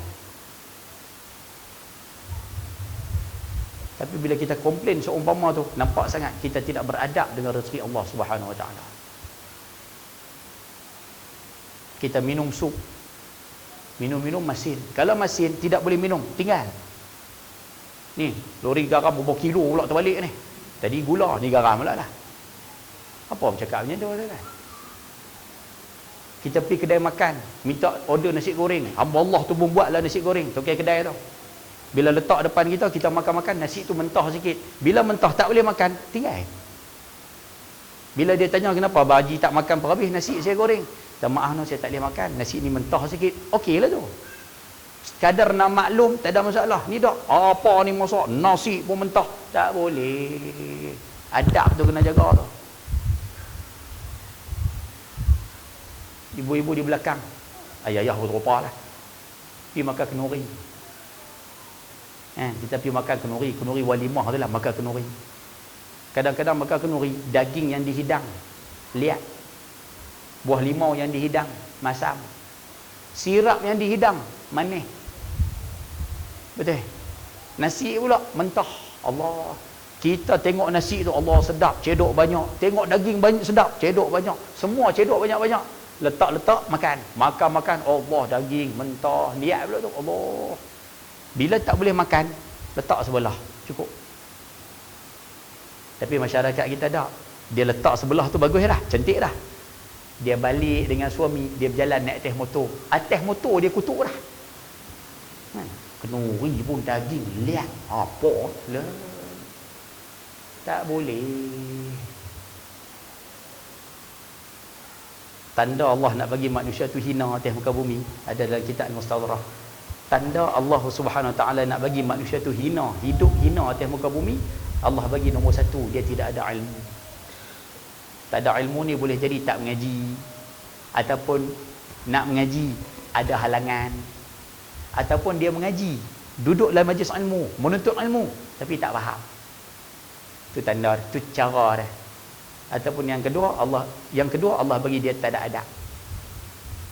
Dia tiada ada adab. Bila dia tidak beradab, orang melihat dia tidak beradab, orang akan merendahkan dia. Apa ni tak ada adab? Apa ni tak ada akhlak? Apa ni perangai teruk? Bila orang menghina dia, bila orang menghina dia, dia akan terhina. Jadi itu dua cara Allah Subhanahu Wa Taala nak menghina seseorang manusia. Sebab tu kita minta kalau boleh Bapak sekalian tolong jaga adab-adab seumpama ni. Boleh ke no? Insya-Allah mudah-mudahan ambil manfaat. Baik. Tanda yang terakhir, last. Nabi SAW menggambarkan di antara tanda akhir zaman, idza waladatil amatu rabbataha fadaka min asyratiha. Yang terakhir ni saja kita kongsi Bapak sekalian. Baginda menggambarkan di antara tanda akhir zaman apabila seorang hamba perempuan mula melahirkan majikan ataupun bos. Itu tanda nak kiamat. Kita boleh terjemah dalam logat kita hari ini, apabila seorang ibu melahirkan anak, dia asuh, dia bagi kasih sayang, dia bagi pendidikan pada anak-anak. Anak tu bila besar, anak pula jadi bos pada mak ayah dia. Anak mula derhaka pada mak ayah dia. Anak tidak turut cakap mak ayah dia. Anak lawan mak ayah dia sendiri. Nabi kata, kamu nak tengok tanda kiamat apabila keadaan macam ni muncul. Soalan dia, ada tak ada? Minta maaf saya lah no. Terang-terang berlaku dalam rumah masing-masing. Terang-terang. Dan semakin hari budaya ni semakin banyak. Semakin hari kes umpama ni makin berleluasa. Sebab tu saya minta kalau boleh Bapak sekalian, tanda ni saya tak rasa tak mau ulas, tapi saya nak sebut macam ni ya. Ayah-ayah yang ada di sini kita nak minta tolong lah. Sekali lagi kita minta tolong. Ayah-ayah dulu. Ayah-ayah yang mana di sini masih ada mak dan juga ayah, masih ada ibu bapa lah, kita minta tolong. Tolong khidmat balik pada orang tua kita. Siapa di sini yang memiliki mak dan ayah yang masih hidup, kita minta tolong. Tolong balik khidmat pada mereka. Tolong hormatkan mereka balik. Kalau rasa selama ni tak balik, kita minta tolong balik kampung. Tengok mak ayah kita balik. Siapa di sini tak pernah bagi duit tiap-tiap bulan sekupang, faham sekupang? Sekupang pun tak bagi pada mak ayah, 1 sen pun tak bagi pada mak ayah, kita minta mulai pada hari ni bagi semula, bagi balik. Siapa yang selama ni duk bergaduh dengan mak ayah, berhenti-berhentilah, sudah-sudahlah. Ibu-ibu yang ada di belakang, yang mana yang selama ni duk bergaduh dengan mak mertua, Kita minta berhenti-berhentilah, jangan bergaduh dah sekalian. Minta maaf nah, saya tak tahu keadaan ibu-ibu di Putrajaya macam mana. Saya tak tahu sungguh sekalian. Itu contoh aja saya bawa tu. Kita minta yang mana bergaduh dengan mak mertua, berhenti-berhentilah. Yang mana yang berkahwin dengan suami, dia kahwin, kemudian dia kontrol suami. Abang nak balik rumah mak abang, saya tak bagi. Abang nak bagi duit dekat mak ayah abang pun saya tak bagi. Sebab rumah saya pun abang bagi tak cukup. Suami minta, jomlah balik rumah mak abang tu susah dibaling tu Kedah. Jomlah, lama dah kita tak balik. Abang kalau nak balik, balik seorang. Saya tak mau turut. Kita minta orang perempuan yang ada sikap seumpama ni, kita minta berhenti, jangan buat dah. Jangan buat. Apa sebab Ustaz? Apa sebab? Saya sampai hari ni pegang hadiah. Saya sampai hari ni saya takut Ustaz. Sebab baginda pesan satu benda, ayah ambil benda ni nah, ibu-ibu pun ambil.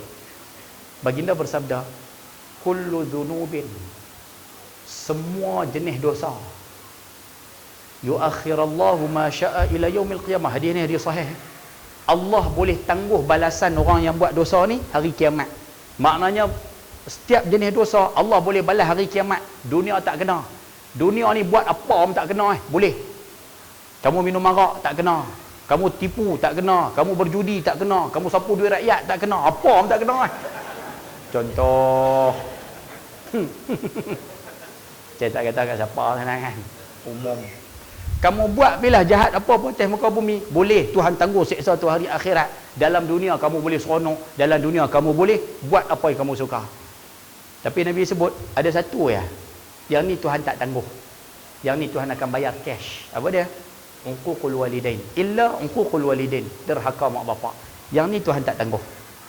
Fa innallaha yu'ajjiluhu li sahibihi. Allah akan balas kepada siapa yang buat perangai macam ni. Siapa yang berbuat derhaka pada mak ayah dia, Allah akan balas kepada siapa yang buat derhaka tersebut fil hayah, masa dia hidup, qabla al-mamat, sebelum dia pejam mata, sebelum dia mati. Saya terjemah dalam lughat yang senang faham. Siapa-siapa derhaka kat mak ayah sebelum dia mati, Allah akan buat bagi dia rasa macam mana orang tua dia dulu rasa. Tak berapa faham Ustaz macam ni. Ayah-ayah yang ada di sini buat baik dengan orang tua, buat baik habis meta. Tiap-tiap bulan balik, bagus, alhamdulillah. Duit sanggup bagi pada mak dulu, bini nombor 2. Bukan bini yang kedua dah. Bini maknanya duit tu tarik dulu, simpan dulu untuk mak. Mak macam mana pun mak dulu. Untuk isteri ni lebih-lebih baru bagi pada isteri. Sampai tahap macam tu, korban macam tu. Mak ni bagi tahu, mak oi, mak ni teringin nak pergi danuk. Danuk bawa. Bagus rumah anak ni. Contoh. Orang yang korban hidup untuk mak dia seumpama ni, Allahu akbar. Sebelum abang ni mati, sebelum laki-laki ni mati, Allah akan jadikan anak-anak dia pula korban untuk dia macam tu. Tuhan bayar cash. Ibu-ibu di belakang, ibu-ibu selama ni sabar dengan khainah mak mertua. Mak mertua boleh tiang, sabar. Mak mertua kata kita ni menantu yang tak guna, sabar. Mak mertua kata apa pun, sabar. Mak mertua mari duduk rumah kita, ibu-ibu lah yang duk jaga. Kencing berak dia, pampers dia, sampai nyanyuk, kita lah yang jaga. Sebelum ibu-ibu mati, Allah akan buat menantu kita buat balik macam tu pada kita. Tuhan bayar cash. Tapi kalau ayah-ayah yang ada di sini dengan mak ayah sendiri bergaduh, duit sekupang tak bagi. Tak bagi. Rumah mak sekali pun tak balik.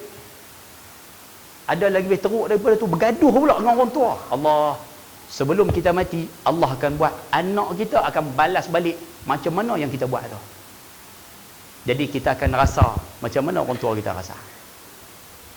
Ibu-ibu yang ada di belakang, kahwin dengan suami, ibu-ibu kontrol suami. Abang balik rumah mak abang, jaga. Abang, duit untuk mak abang, saya tak bagi. Jangan bagi. Saya pun abang bagi tak cukup selama ni. Nak bagi pada mak ayah abang pula dah. Kontrol. Mak balik, mak kalau mai rumah saya minta balik mak. Saya tak suka mak datang rumah saya ni. Duk marah dekat mak mertua. Tak apa. Sekarang kamu sebagai menantu. Okey, buatlah. Tunggu 20 tahun ni. Masa tu kita akan jadi mak mertua. kita akan dapat menantu. Menantu kita pula buat macam mana yang kita buat. Yang ni yang kumpulan Scorpion sebut, what you give, you get back. Oh, apa yang kamu bagi, kamu akan dapat balik. Sebab tu falsafah saya mudah saja. Saya punya pemahaman mudah aja. Kalau tak nak anak-anak buat pada kita, kalau tak nak anak-anak buat teruk kepada kita, kalau nak anak-anak buat baik pada kita, kita dulu buat baik pada mak ayah kita. Kalau tak nak anak buat lebih kurang, kita jangan buat lebih kurang pada orang tua kita. Kalau kita dah buat dah lebih kurang, bersedialah untuk kena. Faham ayat tu? Ustaz, saya dah bergaduh Ustaz 15 tahun dah. Tak apa, silakan bergaduh. Kamu kena standby pula. Nanti anak kamu pula akan bergaduh dengan kamu. Biasa benar tak? Sebab tu saya punya falsafah, kalau tak nak kena, jangan buat. Boleh kan? Sama-sama apa betul lah, apa betul lah. Sama-sama apa betul. Setakat mana kita boleh perbetulkan keadaan, perbetulkan salah. Allah Akbar. Boleh dapat sekat tu, no? InsyaAllah mudah-mudahan sekalian. Ayah-ayah, ibu bunda rahmati Allah SWT sekalian. Malam ni kita mengaji 5 tanda kiamat. Tanda yang pertama tadi kita mengaji 2 puak besar bergaduh sedangkan tujuan dakwah sama. Tanda ni dah keluar ataupun belum? Dah. Tanda nombor 2 kita mengaji manusia duduk dalam keadaan serba salah, betul? Dah keluar ataupun belum? Dah. Tanda nombor 3 manusia makan, minum, pakai dan juga bercakap ikut suka. Dah ada ataupun belum? Dah. Tanda nombor 4 orang Mekah pindah keluar daripada kota Mekah pun dah keluar terang-terangan, tak payah ulas. Tanda nombor 5 anak derhaka pada mak ayah. Dah keluar ataupun belum? Dah. Malam ni kita mengaji 5 tanda aja. 5 keluar dah. Kasar sikitlah bahasa saya ni noh. Kalau kata 5 tanda yang kita mengaji malam ni, 5 dah muncul, 5 dah keluar. Kasar sikitlah bahasa ni. Tunggu apa kita saja. Tunggu apa lagi kita ni? Tak nak sembahyang jemaah lagi kah? Tak nak menuntut ilmu lagi kah? Tak nak buat kebajikan lagi kah? Tak nak berusaha buat sesuatu benda yang mendatangkan ganjaran pahala untuk kita lagi kah? Nak bergaduh lagi kah? Nak berkelahi lagi kah? Nak isap rokok lagi kah? Allah. Ibu-ibu di belakang nak bergaduh dengan mak mertua lagi kah? Sedangkan tanda kiamat muncul di hadapan kita satu persatu. Allah. Sebab tu kita minta kalau bolehlah mulai daripada hari ni sama-sama buat perubahan. Mudah-mudahan Allah berkati pertemuan kita malam ni, Allah berkati perubahan yang akan kita buat nanti insya-Allah. Mudah-mudahan. Kalau tak mau berubah juga, tak tahu. Tak tahu nak kata apalah. Sebab tanda kiamat keluar satu. Saya kalau boleh sekalian, minta maaf noh. Pinjam Ustaz noh. Sayyidina Ali pernah sebut dada dia macam ni. Dia tepuk dada, dia kata aku ni kalau boleh nak semua sahabat tahu apa yang ada di dalam dada aku ni. Saya hari ni rasa nak pinjam kata-kata tersebut. Saya kalau boleh nak bagi ayah-ayah baru sekalian tahu apa yang ada di dalam ni berkaitan dengan isu tanda-tanda kiamat ni. Rasa nak bagi tahu semua sekali. Tapi masa tak mengizinkan, kesempatan pun tak mengizinkan. Cuma poin kita nak sebut di sini, cepat-cepatlah pulun sekalian. Cepat-cepatlah buat perubahan sekalian. Dah sampai masa dah untuk berubah ni. Boleh kan? InsyaAllah mudah-mudahan sama-sama ambil manfaat, sama-sama ambil pengajaran insya-Allah. Baik, yang terakhir last. Baru ni ayah-ayah baru sekalian tengok dalam paper muncul satu isu berkaitan dengan sebuah sekolah yang akan ditubuhkan di Pulau Pinang. Sekolah tu namanya Darul Hadis Pulau Pinang. Dan mudir Darul Hadis itu adalah sahabat saya sendiri sekalian, Al-Fadil, tuan guru lah kira tu. Tuan guru Ustaz Hanif bin Harun. Daripada ribu orang, daripada ribuan pelajar yang menuntut di Universiti Al-Azhar, yang terpilih untuk mengajar di Masjid Al-Azhar cuma beberapa orang sahaja. Daripada ribu-ribu hadap pergi mengaji tu, stol 5,000 tu, yang dapat kebenaran untuk mengajar di Masjid Al-Azhar tak ramai. Antaranya yang katakanlah di Selangor ni Al-Fadhil Ustaz Airul Nizam Mak Husin, jadi antara orang yang dapat kebenaran. Antaranya kalau kata di Kedah Ustaz Nazrul Abdul Nasir, dia mendapat kebenaran. Dan di Pulau Pinang kami ada Al-Fadhil Ustaz Hanif Harun, dia pun diberikan kebenaran. Tak ramai. Saya mengaji Mesir tak pernah dapat kebenaran. Kan? Siapa kita noh. Kan? Dan baru-baru ni Al-Fadhil Ustaz Hanif dalam usaha nak buat satu sekolah sekalian di sana. Sekolah tu dah ada. Cuma beliau beli satu tanah, yang mana tanah tu lebih kurang 5 ekar kalau tak silap saya sekalian. Satu tanah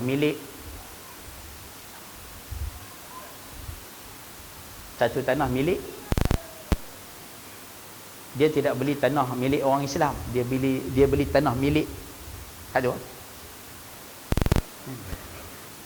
Dan bila beliau beli tanah tersebut, harganya untuk maklumat Abu Sekalian 2 juta. Tapi tanah tersebut berada dekat masjid, tanah. Tanah tu sebelah masjid. Tapi yang milik tuan tanah tu. Akhirnya alhamdulillah pihak Darul Hadis ni pergi buat perbincangan dengan tokey dan sebagainya. Akhirnya orang tersebut, tokey tuan tanah tu lah, dia bersetuju untuk jual. Tapi dia jual 2 juta. Jadi Al-Fadhil Ustaz Hanif dan sebagainya Pulau Nusan berusaha untuk beli tanah tersebut. Tapi pihak tuan tanah letakkan syarat, mesti bayar dalam tempoh sekian-sekian. Kalau tak bayar dalam tempoh sekian, dia akan ambil deposit sekali dengan tanah-tanah tu, dia akan ambil balik. Sebab tu bila dia buat iklan seumpama tu, ada sahabat kita jugalah, kawan kita lah. Kan? Ada orang pula dia petikai kata sekolah ni buat adik palsu dan sebagainya. Sedangkan tak ada tuduhan tu palsu je lah. Darul Hadis Berpinang setakat baru ambil pelajar-pelajar hafal Quran. Kalau kata mengaji hadis pun mengaji hadis Riyadhus Shalihin dan hadis 40 Imam Nawawi. Mana ada adik palsu dalam tu? Kan? Timbul isu seumpama tu lah. Jadi bila jadi macam tu silah nak bayar duit tanah yang terlalu banyak tersebut, jadi pihak Darul Hadis ada timbalan dia mengaji sekali di Mesir, datang jumpa suruh minta tolong. Jadi malam ni Ibu sekalian, saya wakil lah daripada sekolah tersebut. Saya tak dapat dah 1 sen saya tak ambil pada sekolah tu. Saya orang luar daripada sekolah tersebut.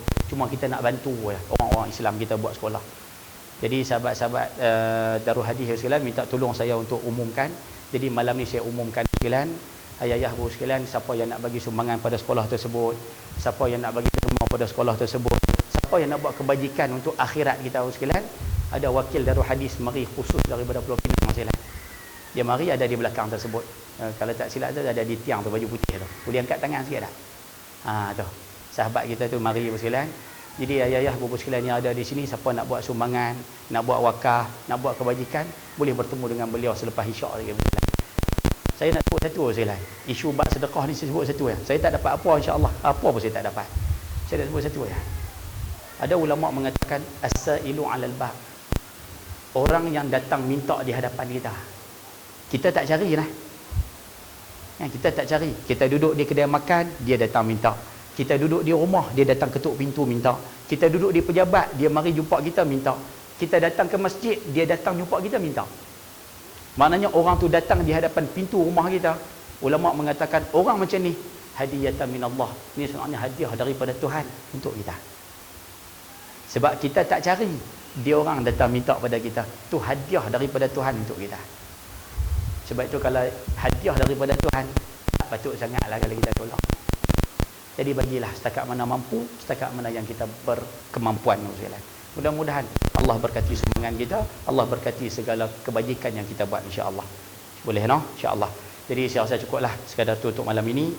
Saya ucapkan jutaan terima kasih banyak-banyak sudi jemput saya ke Surau Munawarah sekalian. Rasa puas malam ni, boleh cakap lorak Kedah. Puas semua sekalian. Tak pedul langsung cakap je. Jadi terima kasih banyak-banyak atas jemputan.